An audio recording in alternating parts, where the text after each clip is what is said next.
Ukraine யுத்த காலத்துல நான் விட்டு தர தயார் அப்படின்ட்டாரு. விடாம தான் இருங்களேன், இப்ப யாரு விட்டு தர சொன்னா அப்படிங்கிற மாதிரி ஒரு சவுண்ட் வரும். காரணம் என்ன அப்படின்னா, உக்ரைன் யுத்தம் கை மீறி போயிருச்சு. ரஷ்யா வெற்றி பக்கத்துல வந்துருச்சு. கதவை தட்டிருச்சு, கதவை திறந்துருச்சு. இதெல்லாம் பத்தாதுன்னு அண்ணன் ட்ரம்ப் நீ முடிவுக்கு கொண்டு வரல, சப்ளையை இமீடியட்டா நிறுத்திடுவேன் பாத்துக்க அப்படின்ட்டார். அதாவது பைடன் நிறுத்தும் போது கதையே வேற. ட்ரம்ப் இதுக்கு முன்னாடி நிறுத்தும் போது பைடனை காட்டில கொஞ்சம் ஆக்ரோஷமா போனாரு. அதாவது எந்த அளவுக்கு பைடன் அப்படின்னா அமெரிக்கால இருந்து ஷிப்மெண்ட் வராது போடா அப்படின்ட்டாரு. ட்ரம்ப்பை பொறுத்த வரையும் டேய் வேற ஹவுஸ் ஐரோப்பாக்குள்ள தானே இருக்கு, அங்க இருந்தே பொட்டி நகராது போடா அப்படின்ட்டாரு. இந்த தாட்டி உக்ரைன் நிலத்துக்குள்ள உள்ள வேற ஹவுஸ் எனக்கு தானே சொந்தம், அங்க இருந்து பொட்டி நகராது அப்படின்னு சிம்பிளா போயிடுவார்.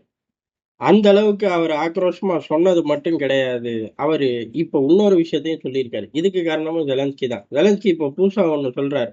யுத்த நிறுத்தம்னு அப்படின்னு அறிவிச்சிருவோம். அறிவிச்சிட்டு 2 மாசத்துக்குள்ள எல்லாத்தையும் பேசி முடிச்சிருவோம். அந்த யுத்தம் நிறுத்தம் அறிவிச்ச ஜோர்ல எங்களோட பாதுகாப்பை அமெரிக்கா, ஐரோப்பா உள்ளுக்குள்ள வந்து பாதுகாக்கணும் அப்படின்னு கேக்குறாரு.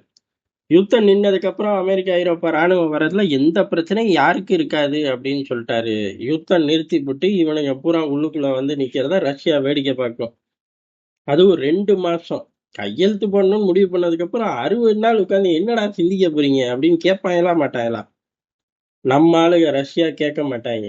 பதிலுக்கு மிசைலை தட்டி விட்டுருவாங்க. இந்த விஷயம் வந்த உடனே கொந்தளிப்போட உச்சத்துக்கே ரஷ்ய படைகள் போயிருக்கும். இந்நேரம் மிசைலை தட்டி இருக்கும். இது ட்ரம்ப்புக்கு நல்லா தெரியும். இவனுங்க தட்டி அவனுங்க அடி வாங்கி கடைசியில நம்ம கிட்ட வந்து நிப்பாங்க. என்ன சார் யுத்தம் நின்றுச்சு, நிக்க போகுதுன்னீங்க, அவனுங்க தாறுமாறா அடிச்சுக்கிட்டு இருக்காங்க, திருப்பி எது பர்சனலா ஃபோன் போட்டு பேச போறீங்களா அப்படின்னு சொல்லி அவங்க ஊர்ல அவரை வம்பிழுப்பாங்க. அவரே பெரிய மனுஷன் பிஸியா இருக்காரு. சாதிச்சு தள்ளிடுவோம், கிரீன்லாந்து நமக்கு தான், ஈரானை தட்டி விட்டு சீனாவை நோக்கி போவோம்னு 1000 கனவுகளோட செயல் திட்டத்தோட 6 மணிக்கே ஆபீஸ்ல வந்து உட்கார்றாராமா.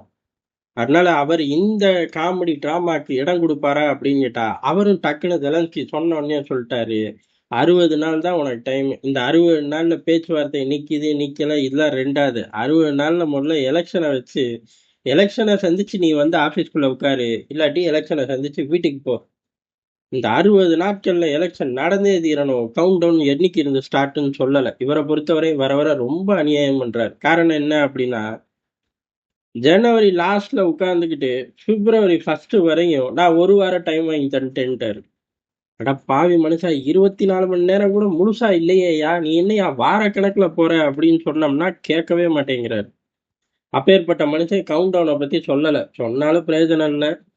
இருந்தாலும் 60 நாள்ல எலெக்ஷன் அப்படின்னா ஜெலன்ஸ்கியால ஜெயிக்க முடியுமா அப்படின்னு கேட்டா, முதல்ல எலெக்ஷன் வைக்க முடியாது. வச்சாலும் ஜெலன்ஸ்கி ஜெயிக்கிறது அப்படிங்கிறத அமெரிக்கா விரும்பாது. அமெரிக்கா விரும்பாட்டி ஜெயிக்க முடியாது. அமெரிக்கா விரும்பினா ஜெயிச்சிடும். ஓட்டு போட்டியில 10 ஓட்டு இருக்கு, 10 ஓட்டும் ஜெலன்ஸ்கிக்காக விழுந்ததுதான்.